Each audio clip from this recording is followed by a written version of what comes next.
El Señor esté con ustedes. Lectura del Santo Evangelio según San Lucas. Transcurrido el tiempo de la purificación de María, según la ley de Moisés, ella y José llevaron al niño a Jerusalén para presentarlo al Señor de acuerdo con lo escrito en la ley. Todo primogénito varón será consagrado al Señor, y también para ofrecer, como dice la ley, un par de tórtolas o 2 pichones. Vivía en Jerusalén un hombre Simeón, varón justo y temeroso de Dios, que aguardaba el consuelo de Israel. En él moraba el Espíritu Santo, el cual le había revelado que no moriría sin haber visto antes al Mesías del Señor. Movido por el Espíritu Santo fue al templo, y cuando José y María entraban con el niño para cumplir con lo prescrito por la ley, Simeón tomó en brazos al niño y bendijo a Dios diciendo: Señor, ya puedes dejar morir en paz a tu siervo, según lo que me habías prometido, porque mis ojos han visto a tu Salvador, al que has preparado para bien de todos los pueblos, luz que alumbra a todas las naciones y gloria de tu pueblo Israel. El padre y la madre del niño estaban admirados de semejantes palabras. Simeón los bendijo y a María, la madre de Jesús, le anunció: este niño ha sido puesto para un resurgimiento de muchos en Israel, como signo que provocará contradicción, para que queden al descubierto los pensamientos de todos los corazones. Y a ti una espada te atravesará el alma. Palabra del Señor.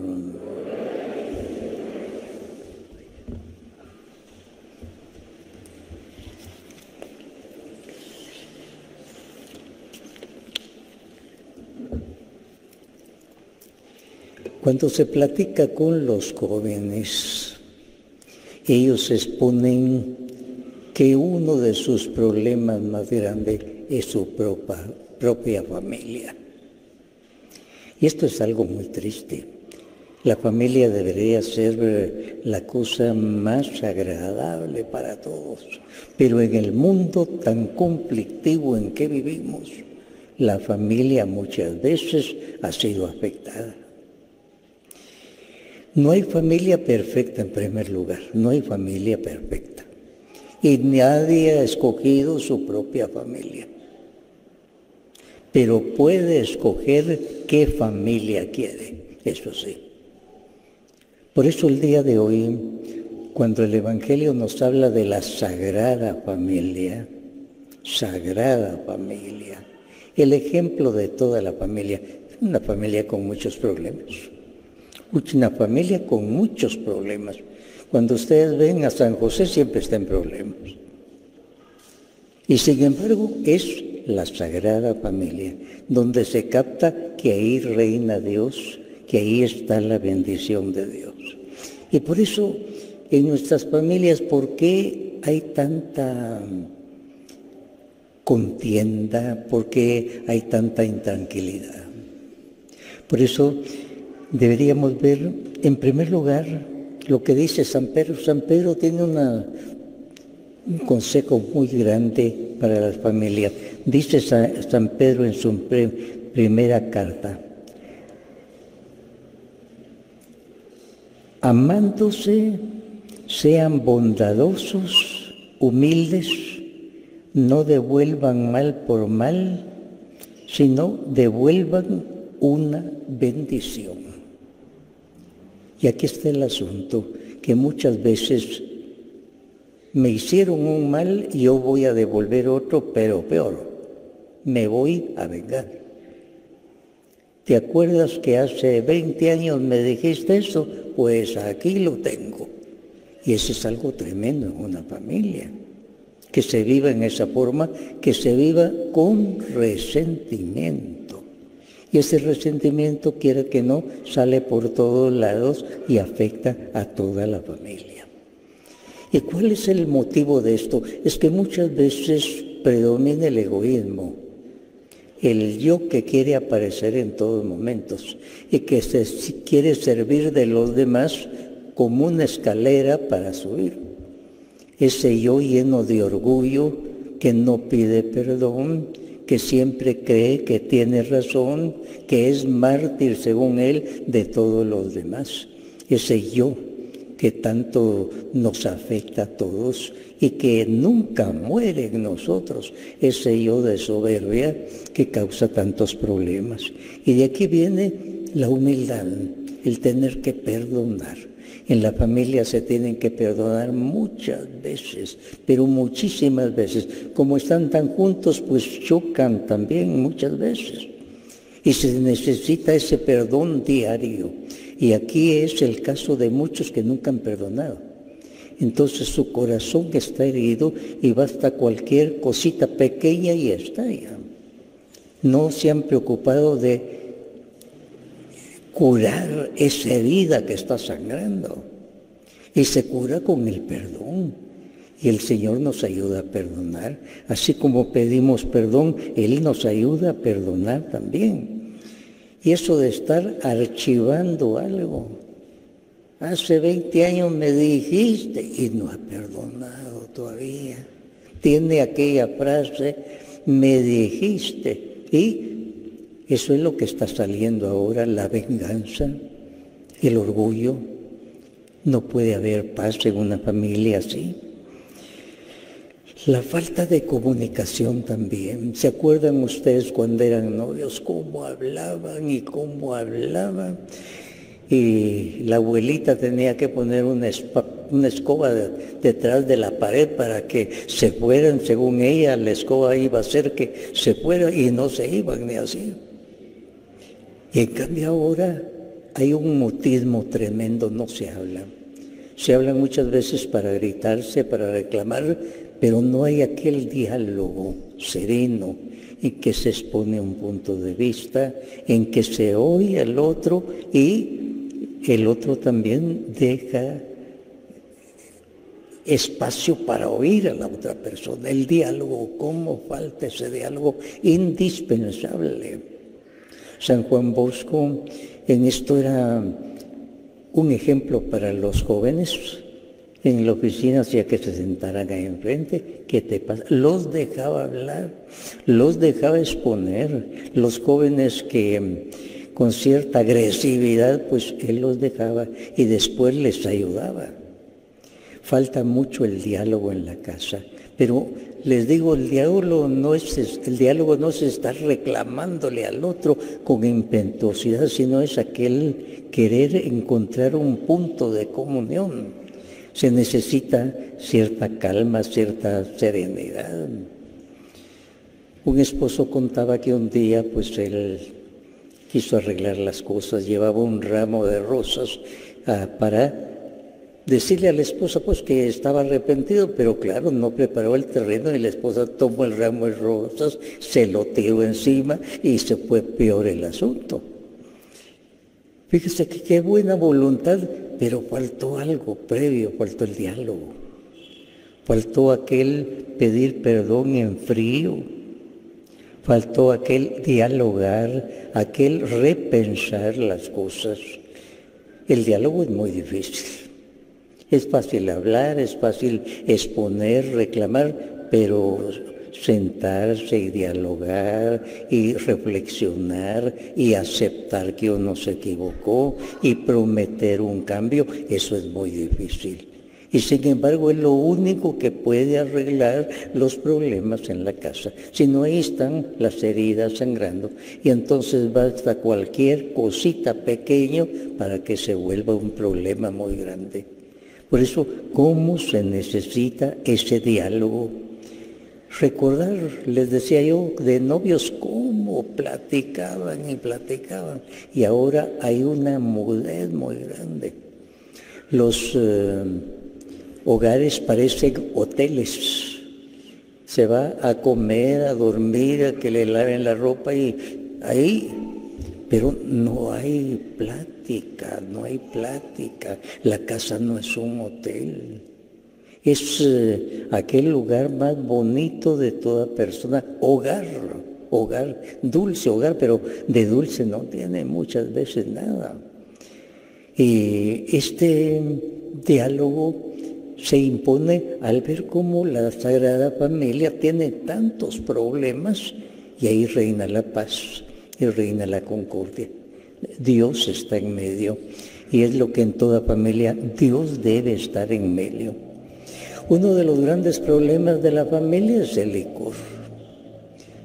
Con el licor todo se alborota y los hijos, quiera que no, se disgustan, oyen y van aprendiendo como que el licor sea lo normal. Más tarde, ya de jovencitos, comienzan lo mismo. Vieron el ejemplo en su casa y lo siguen. Y entonces de ahí van a salir esos hogares donde hay tantos pleitos y nunca se resuelven las cosas porque no hay diálogo, porque no hay perdón, porque muchas veces no hay oración de papá y mamá. Papá y mamá deben orar todos los días, no digo de vez en cuando hay temblores, no, todos los días papá y mamá deben orar, debe ser una cosa natural y esto es una cosa rarísima, que papá y mamá oren juntos. A través de la oración se van a perdonar, a través de la oración el Señor los va a iluminar, el Espíritu Santo va a cauterizar esas heridas que ha habido para que no se sigan insultando mutuamente y los hijos reciban aquello y después aprendan que en el hogar para eso está, para pelear.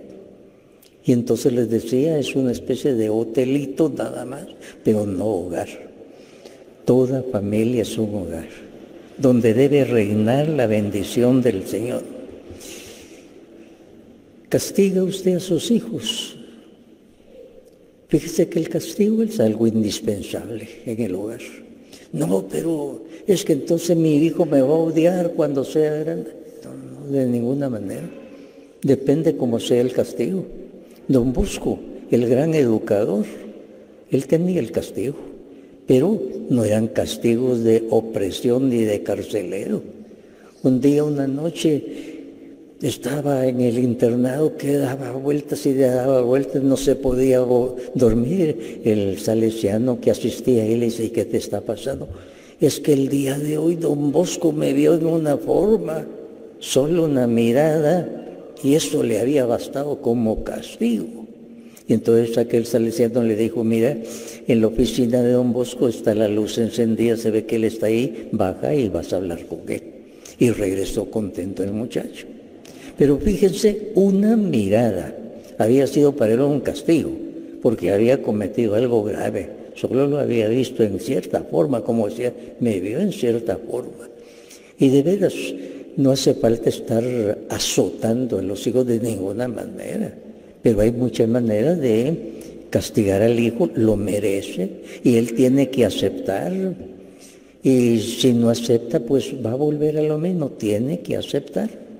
Pero no son castigos de opresión, sino son castigos de cariño del papá y de la mamá, que debe castigar a su hijo.